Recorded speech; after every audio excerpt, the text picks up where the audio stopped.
Oke, assalamualaikum warahmatullahi wabarakatuh. Ya, berjumpa kembali di mata pelajaran pemrograman dasar di kelas 10 TKJ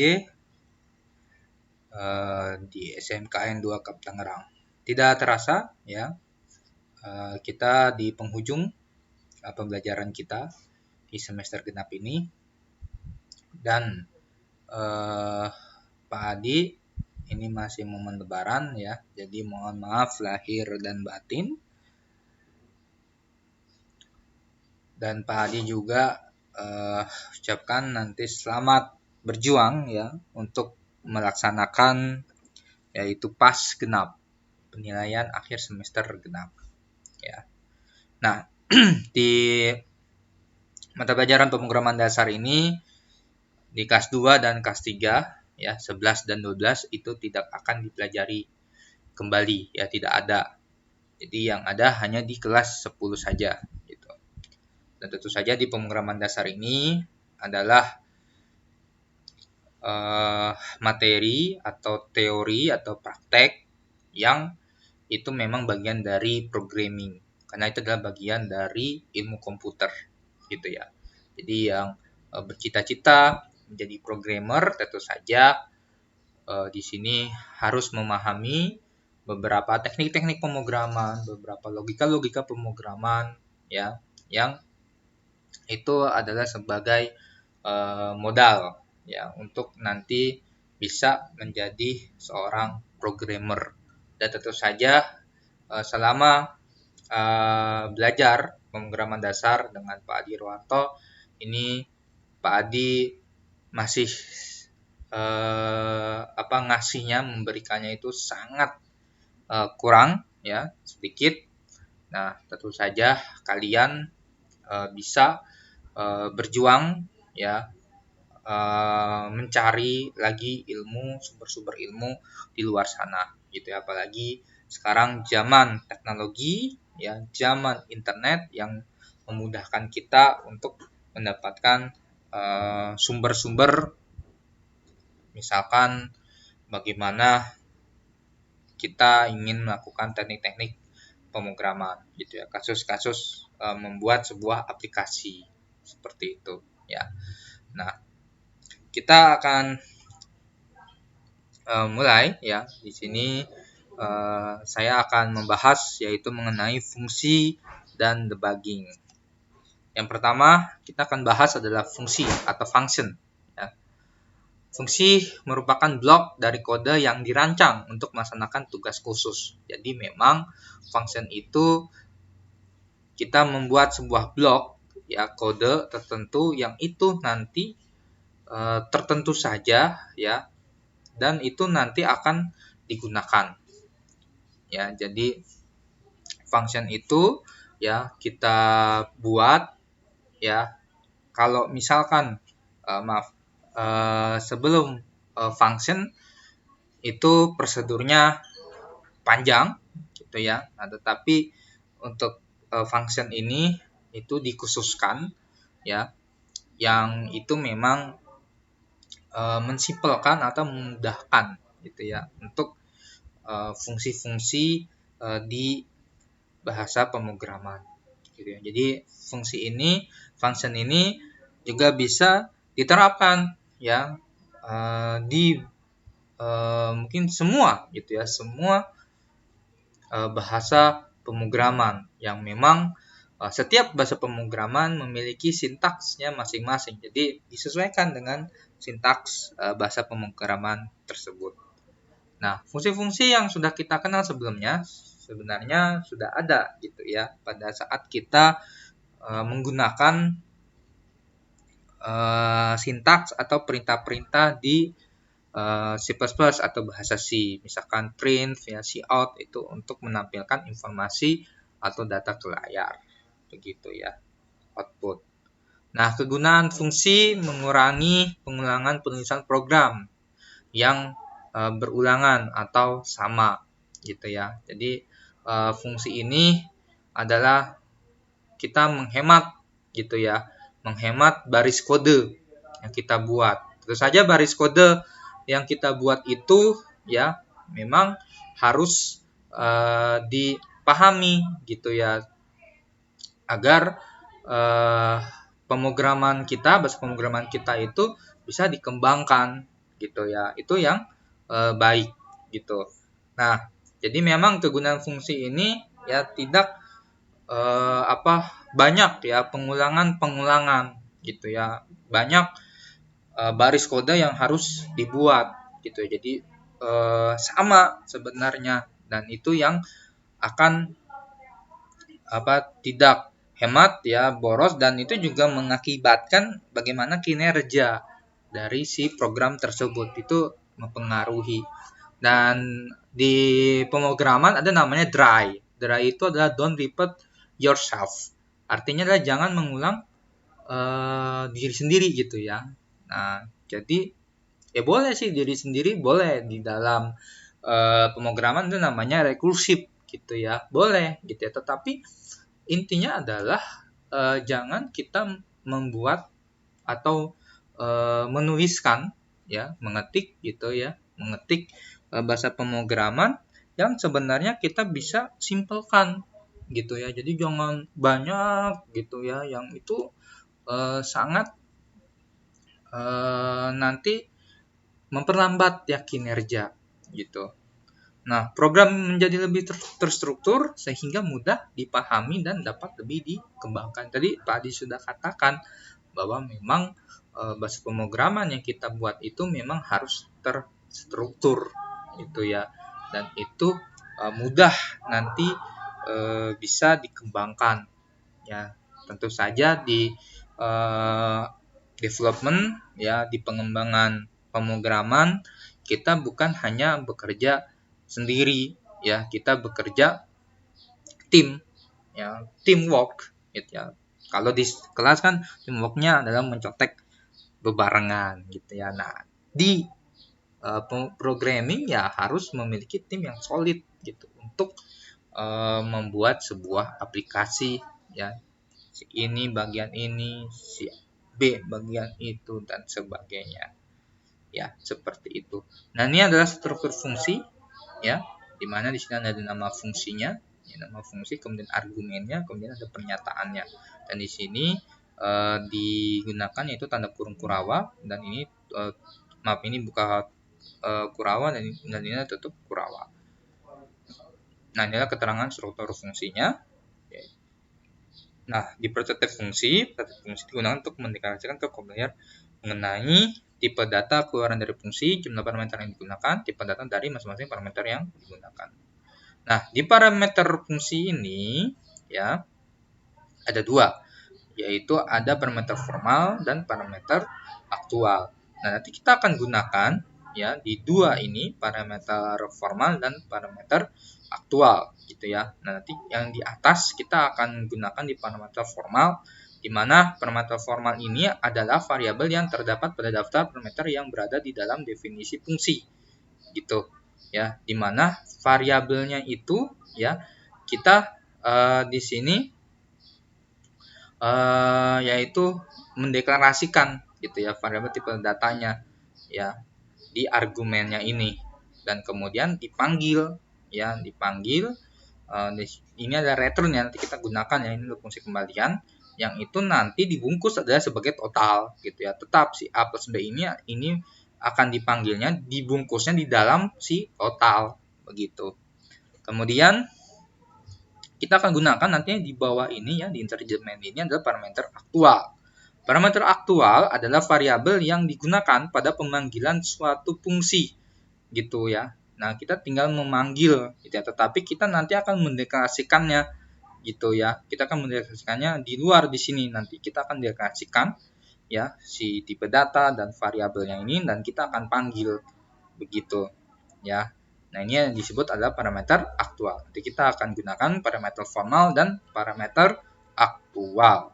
Nah, pemanggilan dengan nilai call by value, pada pemanggilan dengan nilai yaitu nilai dari parameter aktual akan dimasukkan ke parameter formal. Kemudian untuk pemanggilan dengan referensi, call by reference, adalah pemanggilan dengan reference merupakan pemanggilan alamat suatu variabel di dalam fungsi.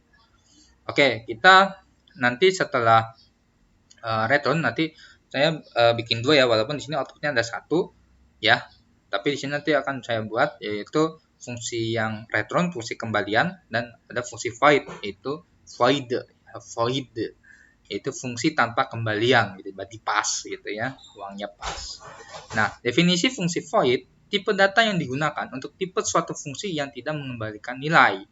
Ya, void itu digunakan biasanya yaitu di sebuah function atau prosedur ya yang tidak membutuhkan nilai balik. Jadi input dalam tipe data void disebut dengan parameter. Nah, ciri-ciri fungsi void tidak adanya return ya, nanti di void-nya tidak ada return. Dan tidak ada tipe data di dalam deklarasi fungsi menggunakan keyword void ya, nanti kita gunakan keyword void, kata kunci void, dan tempat tidak dapat langsung ditampilkan hasilnya ya. Jadi nanti kita akan tidak langsung ya diterjemahin, jadi nanti kita akan buat ke di void-nya untuk langsungnya hasilnya tidak memiliki nilai kembalian fungsi gitu.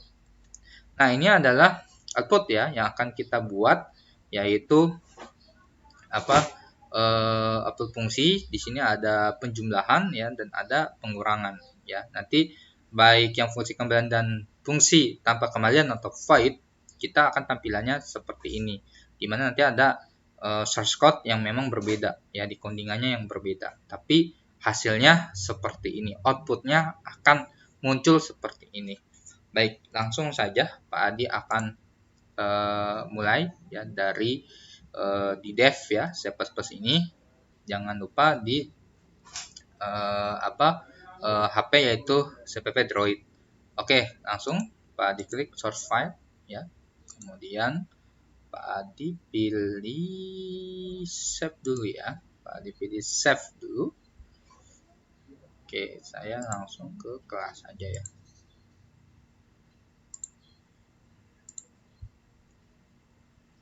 Pengumuman dasar 2020 ya. Oke, saya akan buat yaitu fungsi. Oke, kita mulai ya. Kita siap mulai. Biasa include. Include-nya pakai agar ya. Include. Kemudian iostream. Kemudian using name space spasi std koma. Nah, kemudian di sini langsung kita buat ya sebuah fungsi. Saya akan fungsi misalnya tambah ya, fungsi tambah. Nah, di sini saya buat ini kita parameter ini ya, parameter aktual atau formal. Kita buat parameter formal ya. Kita buat parameter formal. Nah, jadi saya di sini integer A, kemudian integer B. Dia harus pakai di sini ada tipe data ya, mendeklarasikannya harus ada tipe data ya. Jadi nggak bisa langsung A dan koma B gitu ya, nggak bisa seperti itu. Ya, ini saya dapatkan saja. Dan buka kurung Kurawa. Dan di sini saya buat yaitu return. Nah, return langsung aja A plus B. Ya, lebih simpelnya seperti itu. Nah, kemudian integer kurang ya, kurang. Kemudian integer A, integer B. Oke, ini berarti return A kurang B. Jadi nggak apa-apa ya, pakai AB juga nggak apa-apa gitu ya, karena memang ini si AB ini emang masuk ke di sini saja gitu, di fungsi tambah gitu. Jadi tidak terpengaruhi dari AB yang ini ke AB ini tidak terpengaruhi ya. Jadi masing-masing gitu ya. Ini tetanggaan lah gitu ya ceritanya. Oke, kemudian yaitu integer main ya, integer main. Buka kurung Kurawa dan di sini menggunakan chain .get, kemudian return spasi 0 titik koma. Oke, kemudian saya deklarasikan yaitu tipe data variabel yaitu hasil ya. Di sini nanti akan Pak Adi bikin misalnya hasil tambah gitu ya, hasil tambah, kemudian hasil kurang, kemudian A, B. Oke. Setelah itu yaitu Pak Adi bikin tampilan apa Pak Adi? Tampilan ini. Mana nih tampilan? Nah, ini penjumlahan ya. Saya bikin ini penjumlahan.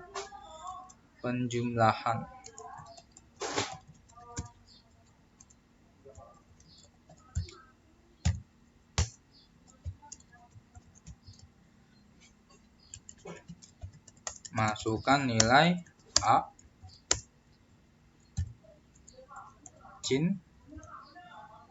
A ya, jadi pakai yang A ini. Nah, kemudian copy aja ya. Males ya, tanya Pak Adi males ngetik gitu ya. Oke, ini nilai B. Oke, ini nilai B. Nah, setelah itu ya kita buat yaitu si hasil tambah ini ya, nanti ada pemanggilan, makanya kita buat hasil tambah, kita pakai yang si tambah ini ya, si rumusnya ini tambah kemudian A si B, nggak usah pakai integer, nggak usah pakai tipe data. Nah, setelah itu kita langsung ya, kalau ini langsung tampilan ya, jadi tampilannya ini hasil penjumlahan ya, ketik itu hasil penjumlahan kayak titik 2 ya, kita lihat pakai titik 2. Oke, kemudian kita panggil yang dia nih. Nah, tadi Pak dibilang bahwa ini dipanggil gitu, jadi kita buat ini dulu gitu ya, jadi ini memiliki ini ya, jadi nanti akan memproses si tambah gitu, jadi kita panggil yaitu hasil tambah, enter titik koma. Oke, selesai. Ini untuk yang penjumlahan. Nah, ini saya buat jedah ya, Pak Adi buat jedah. Oke, Pak Adi buat jedah yaitu si out enter. Nah, ini saya copy saja gitu ya, copy aja, jangan lupa habis itu pakai gula biar manis kayak Pak Adi. Nah, ini kita samakan yaitu pengurangan, tinggal di ini Pak Adi belum ini ya, harusnya hasil pengurangan gitu ya. Pengurangan. Kemudian ini adalah hasil pengurangan. Oke. Nah, ini jangan lupa, ini hasil tambah ini ya. Ini kan harus hasilnya kurang, karena kan kurang ya. Jangan lupa gitu ya. Ini di ini dia hapus, ganti gitu ya, hasil kurang, karena kita sudah mendeklarasikan ini hasil kurang, kita sudah buat di atas. Jadi ini kita ganti ya, kecil ya, hasil kurang gitu, hasil kurang. Nah, ini berarti tambah ini kita ganti, kita panggil si fungsi ini, fungsi si kurang ini gitu ya, si kurang. Nah, ini berarti hasil apa? Hasil kurang. Ini hasil kurang. Oke, selesai ya. Sekarang kita kita compile run. Nah, ini ada apa ini?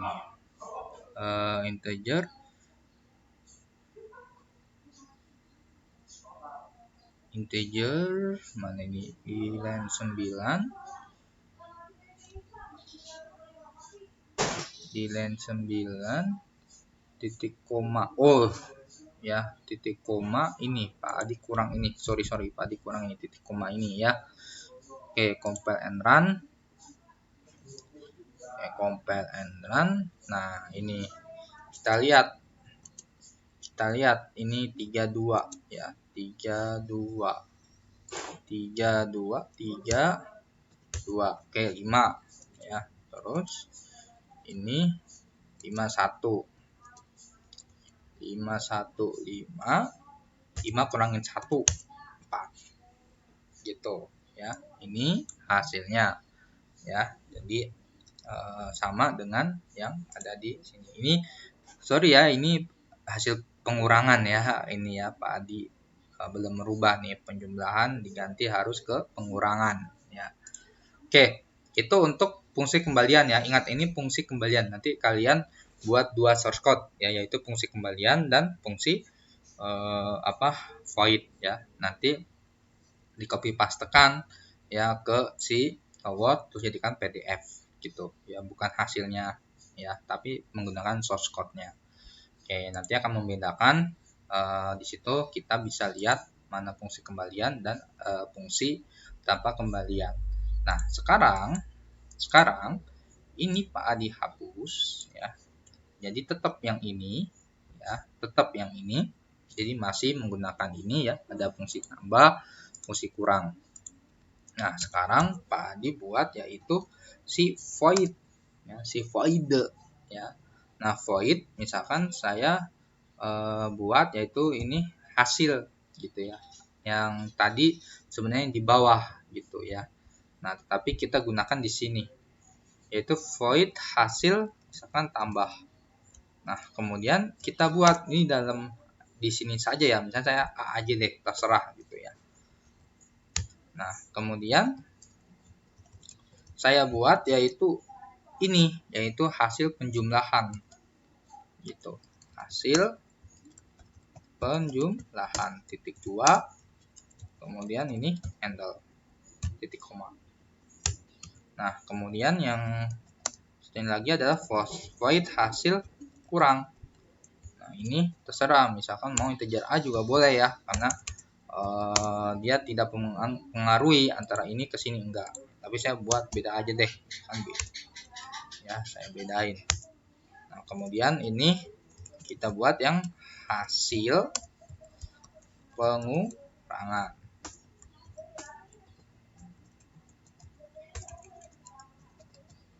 Oke, hasil pengurangan. Ya, setelah kita buat void ya. Nah, kemudian kita buat integer main. Nah, ini chain .get return no titik koma. Oke. Di sini saya sama ya buat juga yaitu integer hasil tambah ya, tetap juga ya kita buat juga hasil tambah, kemudian kita buat hasil kurang A B. Nah, kemudian kita buat yaitu si ininya ya, penjumlahan, masukkan nilai A dan masukkan nilai B ya, yang itu aja. Penjumlahan,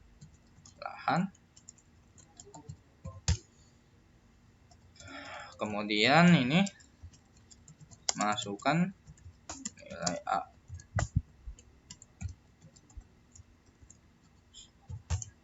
Kemudian Pak di copy aja ya, copy aja. Oke, jadi yang penting intinya sama saja, dan ini dirubah jadi B gitu kan, B.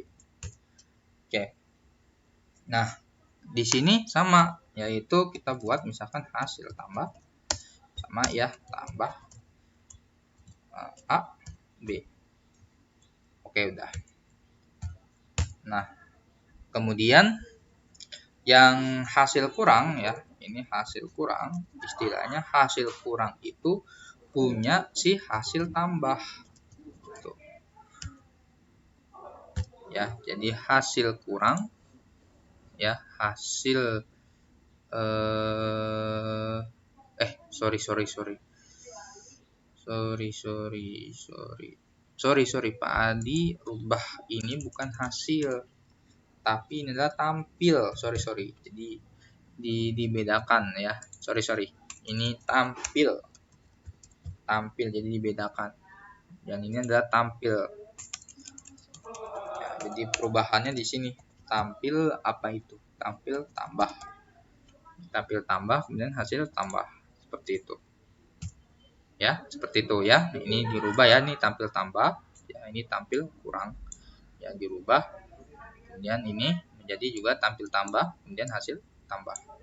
Oke, ini hasil tambah ya, kemudian tambah AB. Nah, kemudian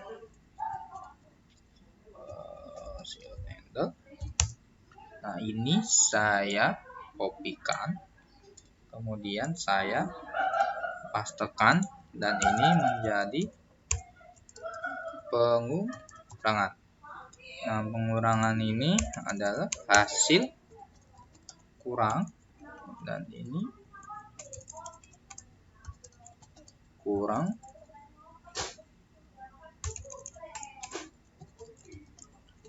dan ini adalah hasil kurang ya, tinggal diganti saja yang tambah jadi kurang. Oke, selesai dan kita lihat compile and run. Oke, kita lihat ya. Mana ini ya, 32. Oke, 32 nggak tampil hasil penjumlahan, nggak tampil. Apa masalahnya? Hasil tampil tambah apa ya?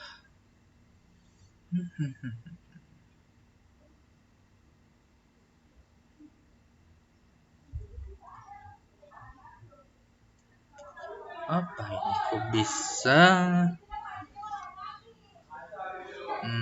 Sebentar. Hasil tambah. Coba kalau tadi tambah, ntar saya ganti. Coba tampil tambah. Coba saya. Oh, tidak mau dia. Tampil tambah.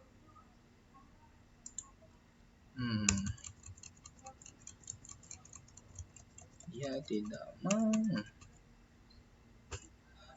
Harusnya bisa ya. Oh iya, kenapa nggak bisa ya? Kenapa nggak bisa? Pak Adi baru tahu ini ya. Jadi tetap ini tampil opo, tampil tambah ya toh. Tampil tambah ini adalah hasil tambah. Nah, kenapa Pak Adi? Karena di sini nggak dipanggil. Panggil apa Pak Adi? Panggil si A-nya ya. A-nya ini dipanggil, si A-nya punya si ininya nih panggil gitu ya, dan ini juga panggil yang si B gitu. Ini si B, ini A, ini si B gitu ya. Jadi maksudnya di sini gitu ya. Oke ya, jadi maaf ya, ini ditambahkan ya, ini si A, lihat tandanya ini seperti ini ya, dan ini si B seperti itu. Oke, compile and run. Oh, lupa itu titik koma, tidak titik koma ya tadi, soalnya diacak-acak ya. Oke, kita lihat 32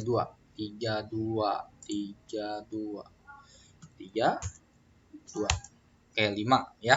Oke, muncul ya 5. Kemudian ini adalah 51. Oke, 4 ya, seperti itu ya. Jadi kalian silakan, nih tugasnya adalah untuk membuat source code fungsi kembalian dan fungsi tebak kembalian, yaitu yang si penjumlahan dan pengurangan ini yang Pak Di sudah contohkan ya, sudah praktekkan di sini. Walaupun tadi ada ya beberapa belum pas lah gitu ya, belum bisa dipanggil gitu ya. Oke, jadi diperhatikan gitu ya, diperiksa lagi gitu ya. Dan nanti kalau mau WA Pak Adi jangan hari libur gitu ya, dan jangan sore, jangan malam gitu. Dan memang juga kalau bisa diteliti dulu gitu ya, jangan langsung WA Pak Adi gitu ya. Jadi perhatikan dulu mana yang sesuai enggak gitu ya, diperhatikan gitu ya. Oke, itu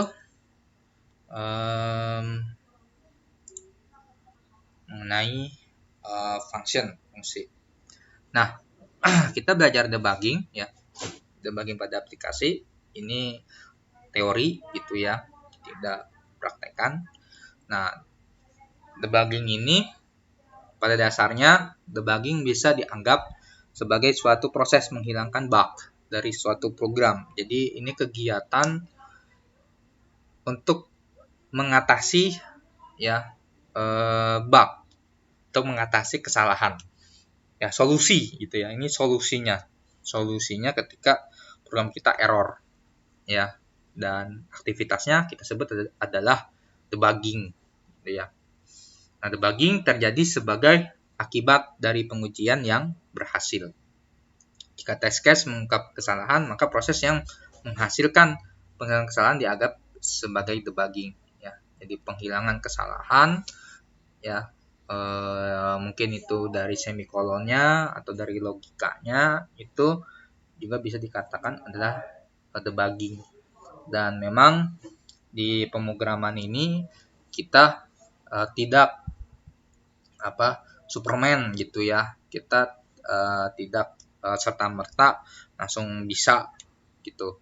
Ketika kita ketik bisa jalan ya. Sama seperti tadi ya, contohnya seperti Pak Adi gitu ya, yang kok nggak bisa muncul gitu ya, apa kekurangannya, walaupun nggak error gitu ya, tapi kan nggak muncul gitu ya, kok bisa kayak gitu Pak Adi ya. Itu salah satu logika gitu ya. Jadi tetap dia berjalan gitu ya, tetapi tidak sesuai ya dengan logika yang dimaksud gitu. Oke, bug ya. Nah, ini adalah bug gitu ya. Bug identik dengan segala macam cacat dalam program gitu. Ya, ada yang sedikit salah, crash, bug, security karena semua user bisa melakukan akses maupun out of memory jika jumlah usernya terlalu banyak gitu. Dan tentu saja kita di dalam pemrograman ini ya, bug-bug itu, error-error itu ya, sekali lagi adalah teman kita gitu ya. Itu saja. Nah, bagaimana sih untuk bisa gitu untuk mengatasi bug? Nah, dimana memang kita harus pandai membaca pesan error itu gitu ya. Nah, jadi test editor ya yang sudah dilengkapi dengan message atau pesan ketika error atau bug gitu ya. Nah, itu adalah test editor yang bagus gitu ya, yang baik, dan memang sekarang banyak dilengkapi seperti itu agar memang kita dipermudah gitu ya, membaca pesan dari bug ya, kesalahannya apa. Nah, dari di situ gitu ya. Dan tentu saja memang bahasanya adalah bahasa Inggris yang kita untuk belajar pemrograman juga setidaknya juga harus tahu ya, untuk bisa bahasa Inggris gitu, atau nanti bisa di copy paste kan, Google Translate juga bisa gitu. Nah, jadi pesannya gitu ya, kita harus baca dengan teliti ya. Dan tentu saja kita juga harus tahu environment ya, lingkungan yang ada di si bahasa pemrograman itu. Dan memang untuk menghindari bug-bug itu, atau kita mempermudah untuk supaya kita bisa menuliskan perintah-perintah dari bahasa pemrograman, kita bisa menggunakan yaitu dokumentasinya. Itu yang mempermudah kita. Jadi setiap bahasa pemrograman memiliki dokumentasi, dan itu yang kita baca ya, dokumentasi tersebut kita baca dan kita terapkan ya, kita pahami gitu ya. Ketika kita pahami, kita praktekkan ya, kemudian mudah-mudahan ya bisa berjalan gitu ya. Dan memang di pemrograman ini bukan kita menghafalkan gitu ya. Kita tidak menghafalkan, sayang otak kita gitu ya. Otak kita ngapalin gitu ya. Setidaknya seorang programmer juga ada baris-baris code itu dari baris-baris code yang lainnya. Atau sekarang ada namanya GitHub ya. GitHub sudah ada program ya yang mungkin juga setengah jadi ya, nanti kita bisa kembangkan ya. Jadi jadi tidak dari awal, atau ada yang memang sudah semuanya, tinggal kita nanti bisa merubah minded atau mengembangkan seperti itu.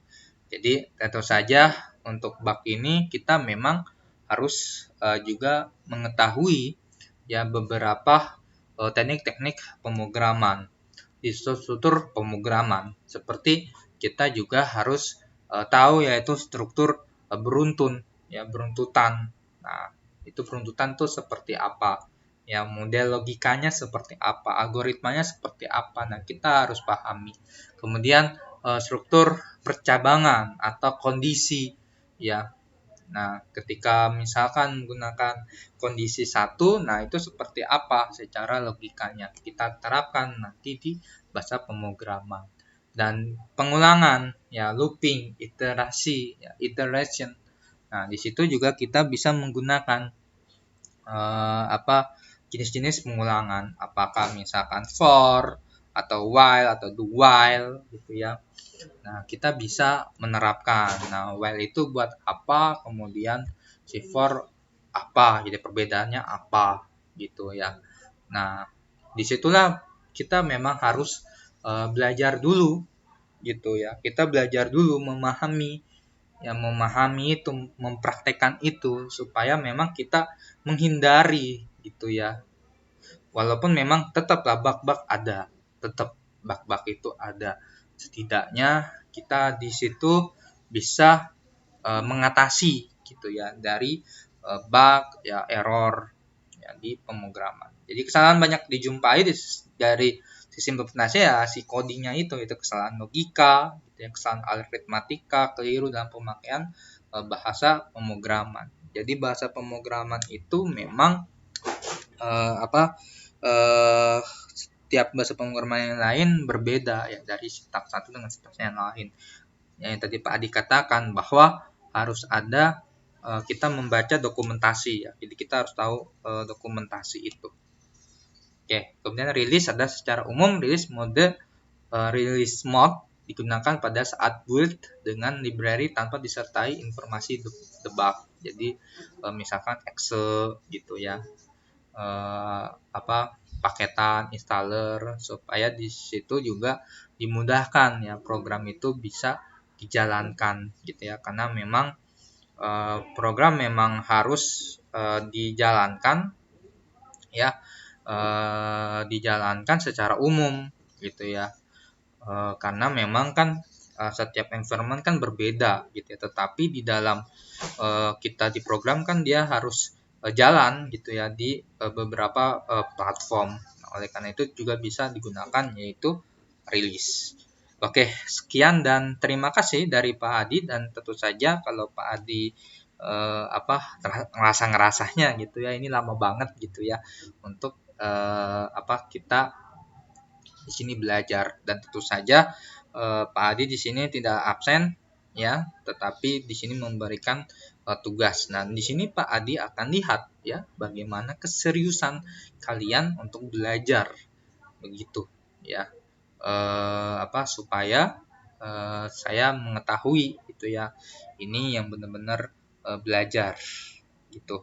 Walaupun memang di masa daring ini, masa pandemik ini ya sangat berat gitu ya, tetapi ketika kita memiliki kemauan, ketika kita ingin niat gitu ya, itu akan ada jalannya gitu ya. Jadi tidak ada alasan, walaupun ya adalah beberapa alasan pasti ada ya, tetapi itu adalah tantangan kita. Itu ada tantangan kita yang harus kita hadapi, yang harus kita lewati. Kan seperti itu. Oke, demikian ya yang Pak Adi bisa sampaikan. Saya akhiri. Wassalamualaikum warahmatullahi wabarakatuh.